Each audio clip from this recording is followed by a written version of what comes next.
Let me explain how to book an online test date for a driver learner theory test in the US and France. A step-by-step guide. For the United States, the process for booking a learner theory test, written test, varies by state in the US, but generally, it involves the following steps. Visit the DMV website. Go to your state's Department of Motor Vehicles (DMV) website.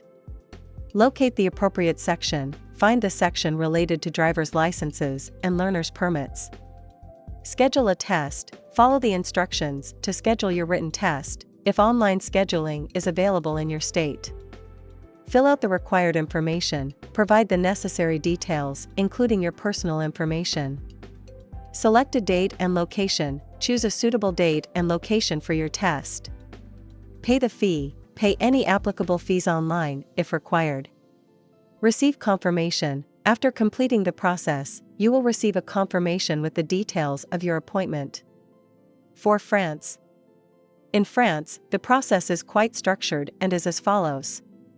Enroll in a driving school. Enrollment in a driving school is mandatory to take the theory test, Code de la route. Obtain a NEPH number. The driving school will help you obtain a NEPH, Numero de Enregistrement Prefectural Harmonize, number, which is essential for booking the test. Choose a test center. Select an Agree center or an online service where you wish to take the test. Book the test. Use your NEPH number to book the test date online through the official website or the selected service. Pay the fee. Pay the required fee online. Receive confirmation. You will receive a confirmation email with the details of your test date and location. Remember to check the specific requirements and processes for your state in the US or your location in France, as they may vary. Also, ensure to prepare well using reliable resources and study materials to pass the test in one go. It would be greatly appreciated if you shared, liked, and subscribed to Theory-Tester.net channel.